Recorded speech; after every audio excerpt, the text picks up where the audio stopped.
All right, welcome back. So the upcoming vote on the removal of the current 20% cap on share ownership by any one entity at TCL, that's going to happen today. But the OWTU is warning that the removal of that 20% ceiling would represent a weakening of the efforts to build local and regional firms that will create wealth for the country to benefit. So we're joined by Chief Education and Research Officer of the OWTU, Ozzi Warwick. Good morning. Good morning to you, and of course, good morning, Trinidad and Tobago. Ozzi, thank you for the opportunity to share. This is something that not a lot of people know about and are talking about. So this vote today, just give us some background to this. Sure. How did this even come up? All right, I think the background is necessary and the context is necessary. But I think it's important for us to clarify as the OWTU that we do support the new board and its new chairman when they took the decision to remove the former CEO, Roland Bertrand, former general manager, Satnarayan Bechu, and other senior managers who've literally plunged the company into the crisis that it is in at the moment. Now, one of the things that in the Articles of Continuance, Article 5, it provides for a cap in terms of any one entity owning more than 20% of the shares. Right. And the reason that is so, it is to protect the company from any one shareholder having complete domination over the company. Essentially a takeover. Essentially a takeover. What is even worse, a takeover by a multinational company, a foreign with foreign interest. As you know, Cemex is one of four giant cement manufacturers in the world, and anytime you have a situation where a multinational company takes over, not just any company, TCL is not a small or medium-sized business. You're talking about a regional player with plants in Barbados, Jamaica. It is actually the region's largest manufacturing company.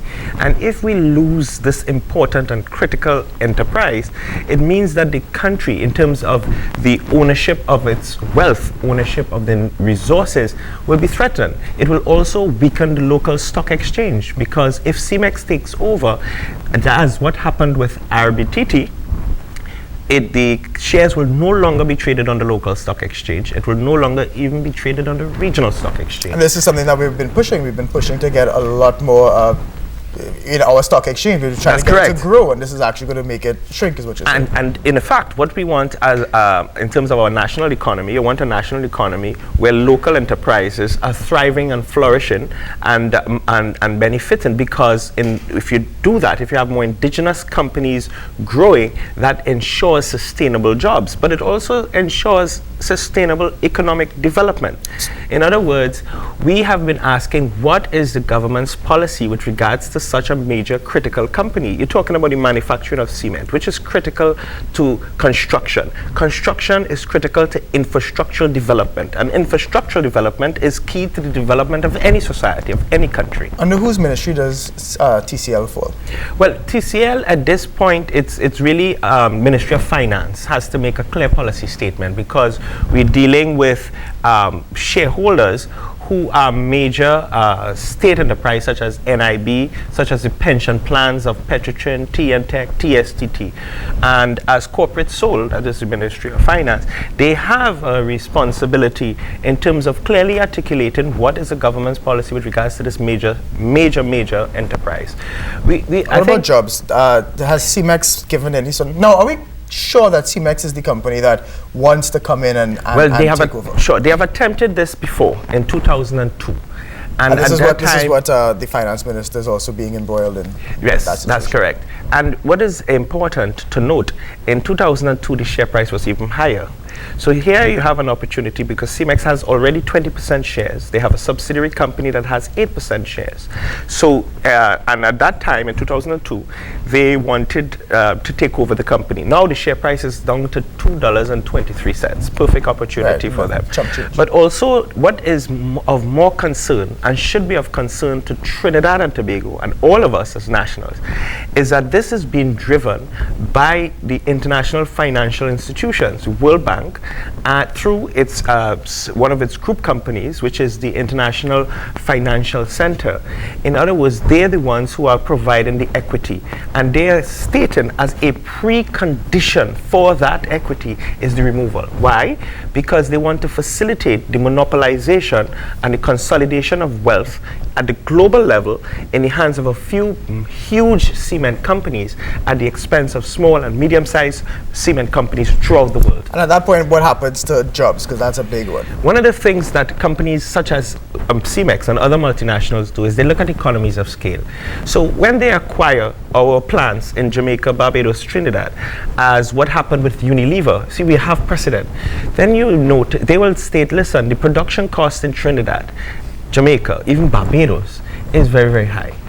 Why keep those plants? They will then transform these plants to distribution centers. Therefore, there will be huge job losses.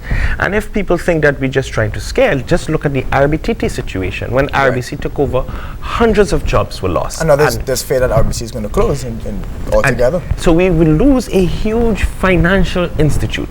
And the question is, at what point do we stop hemorrhaging? We lost RBTT. We lost, in case the country forgot, last year we lost a major petrochemical company. That's the Methanol Holdings company. We lost it to a German firm. And now we're going to lose a huge manufacturing company that is critical to infrastructural development. But does this not help us at all? The company needs money. Here is money coming in. We're at a time when oil prices are, at low. So let this happen. Well, we have argued for a long time, and I think we support the board in terms of its decision to restructure the company. Right. Company needs restructuring. In order to bring it back to the levels of efficiency and profitability, which TCL had enjoyed in previous years. And what we're suggesting is that if what we should allow, what we should encourage is continued local ownership.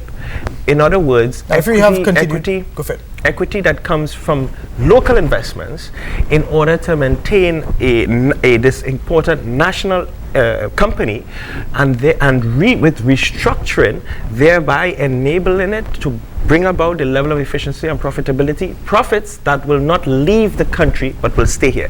Now, if that means cutting jobs, will you be okay with that? If it means that you have to cut jobs here, or maybe salary cuts, to ensure that that sort of profitability happens, and maybe you'll get it back when the company is profitable again, will you be okay with that? Well, first of all, I do not think we must automatically associate restructuring and profitability with job cuts, especially if the job cuts are workers, simply because the workers, and I'm talking about those hard-working TCL workers who manufacture the product. I'm not talking about the managers and the workers in HR department who don't produce a product. So I don't think that is automatic. I think there are ways in which you can restructure the company in order to increase its product line and also to enter and expand its market base. I think that is the kind of vision and direction that we are suggesting that can bring it to this level of profitability.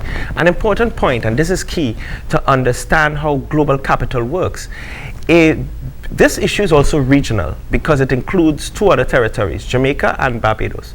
In other words, this model has facilitated the further regional integration process in terms of this model where you have a company that straddles about 3 countries.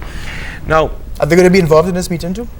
Well, yes. You have representatives coming down for this meeting. That's correct. So it's going to be a big meeting. It's an important meeting because it will have an impact in Barbados and Jamaica. Now, one of the things that we suggested, if CARICOM had taken a clear position, then what other Caribbean territories who opened their market to other products facilitated the dumping of cement from Malaysia, which sent sales down.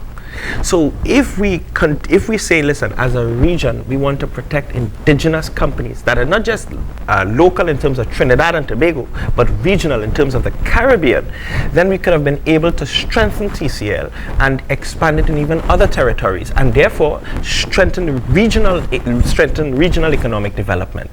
In other words, we have to develop a vision that enables our local and regional companies and economic development that is in the best interest of the country and is in the best interest of the region and not in the interest of foreign multinationals. Now let's talk about today's meeting. What is the OWTU going to do? Are you going to be protesting outside or picketing outside or just sitting outside waiting? And are you even allowed in the meeting? Well, we do have, for example, you have pension plans, of which we have employee representatives on those pension plans. And in some of these plans have access to the meeting in order to vote. Right. And therefore they will be taking a particular line. So we do have some influence in terms of how our people will vote. What we are suggesting is to the other shareholders who have, especially the local shareholders, and we're saying, listen, we need to think about the future of Trinidad and Tobago, not our narrow self-interest. And what is very important is the power self-determination. In other words, if you have foreign multinationals taking over more and more local companies, who determines the future and the destiny of Trinidad and Tobago? Right. It's foreign interest. Everything they do, every decision they take will be in the interest, it will be in their interest, not in the national interest. So we must protect TCL national interest. What kind of vote does this need to pass? A simple majority, a 3/5 majority? They need about 75%. And I think I want to be very optimistic. Well, have you been talking to people on the ground to have. see how is it looking so far? Is it looking like they'll get that 75%, or is it still on the fence? Well, we've been talking to people on the ground, and I think there is a very good chance that they will not get through with this. Okay. I think people are beginning to understand the fundamental issue here, in that if we lose a third major company, we are weakening the national economy, especially at a time when oil prices is falling and at a time when global economic growth is very, very slow. And we ask again, what we find particularly interesting is that the Minister of Labour, and I'll tell you why I mentioned him specifically, because he led the campaign in 2002 against the takeover by Cemex. He led that campaign as former President General. And silence. So we would like to know what is the government's policy position with regards to sustainable economic development through the strengthening of local enterprise. And a major enterprise like this, because remember, a company as large as TCL has what you'll call peripheral jobs as well. It's not just the employees of TCL, it's the transport and all the other things that are associated with this major manufacturer. Spin-off employment. Now this vote, it's supposed to remove the cap. So why not maybe have a cap that says you can have more than 20 but less than 30 or something like that? Or is it just completely removing the cap altogether and you can own as much as you want? At the moment, as the resolution is worded, it is the removal of the cap. And the reason why we believe this is worded in that strong terms is because of the precondition of the International Finance Center. Precondition of these international financial institutions that are adamant that they need to create a monopoly, global monopoly of the cement industry. I think increasing the cap. Monopolies are never good. Everybody knows that.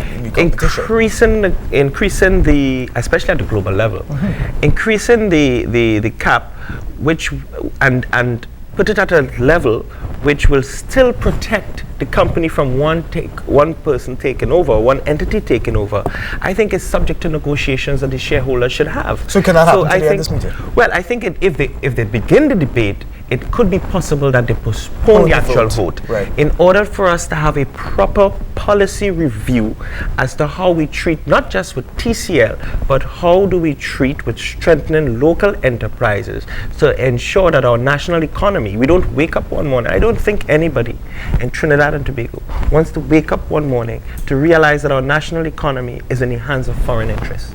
Because if that happens, it already with BP as our biggest in the energy sector. So can you imagine what happens? So then what happens? We lose the manufacturing sector, we lose the finance sector, and we then what? We lose the service sector. When will it stop? And it can only stop when we as a people, a collective people, say no. Enough is enough. We want to maintain the power to determine our own future, and we can only do that if we maintain control and power over our own national economy. So the strategy today, is it, as you just said, to start a new conversation and postpone the vote, or just to vote no right now? I think the strategy right now is to ensure that they do not get to that 75%. Right. And once that happens, and therefore the resolution is not passed, we can have that conversation. And if we have that conversation, we can see a future meeting that will have a differently worded resolution that is in the best interest of Trinidad and Tobago. Because we're saying that, of course, we do not want a failed TCL, but neither do we want a TCL that is completely in the hands of foreign interest. What we want is an efficient, profitable cement manufacturer that can contribute to local construction and therefore contribute to infrastructural development. Does this also mean that if this vote comes, we might start seeing higher prices for cement? They're already high as it is. Is it what? I mean, I don't know the workings of Cemex. Is this what they do when they go to some places? Do they raise their prices, or what could be worse is that they close down the plants and therefore we have to import cement from somewhere else? And of course there are two parts to that. Well, three parts. One, the loss of jobs, and therefore a huge loss of jobs, loss of the foreign exchange, because remember we are exporting the cement, so we gain some foreign exchange. And in a situation where we have a foreign exchange crisis, right, can you imagine we have to now import cement? There are no checks and balance for the quality of cement as well, and finally we would have lost the opportunity to really build a strong indigenous economy. All right, so a lot of implications there, and something that we haven't really been covering, so I guess that's something that we're going to keep an eye on.